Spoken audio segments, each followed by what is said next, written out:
আজকে দুপুরে আয়সা গরু গোসল করাইতে পারি নাই, অনেক দূর, বাসায় একটু কাজ আছিল। গরু আমগো দেখে মন চিকার পারতাছে, আর অবস্থা তো অনেক খারাপ, মনে সারাবেলা সয়ও নাই। আবার এখন আইতে আইতে 2:30 বেজে গেছে। এখন গরু গোসল করামো, খানা দিমু, এরপরে গায়ে পানামো, তারপরে যাবো। প্রতিদিনই দুপুরবেলা ছেলে এসে গরুটি গোসল করে দেওয়া যায়, আজকে তো আসে নাই।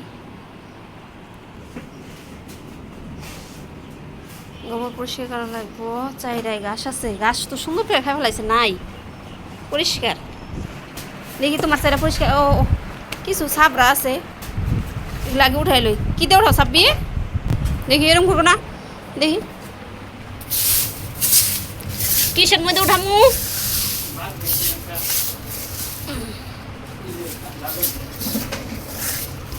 যাও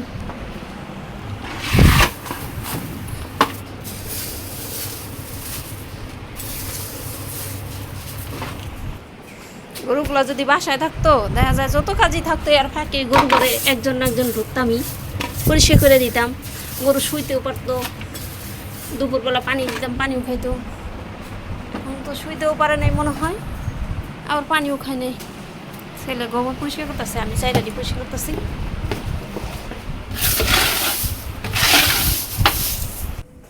খানা তো সকালে রেডি করে রাখছি, এখন গরু গোসল করে সাথে সাথে চাইরা পরিষ্কার করে খানা দিয়ে দিব। গরু গরমে হাঁস ফাঁস করতেছে, ঠান্ডা করে গোসল করে দিই। হ্যাঁ, এটাও চাইরাটা পরিষ্কার করে হলায়।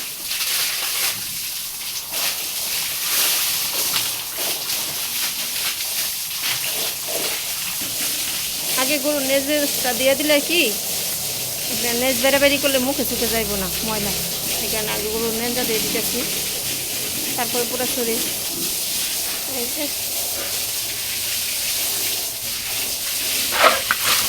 চাইরার পানিগুলো পরিষ্কার করে দিয়া খাবার দেবো। এই চাইরাগুলো মাসাল অনেক সুন্দর, গরু স্থির হয়ে দাঁড়ায় রয়েছে, কত ভালো লাগতেছে জানি।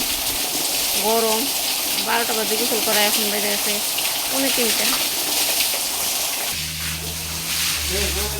গরুগুলো স্থির হয়ে দাঁড়ায় রয়েছে, গোসল করা শেষ, ফ্যান দিয়ে দিব।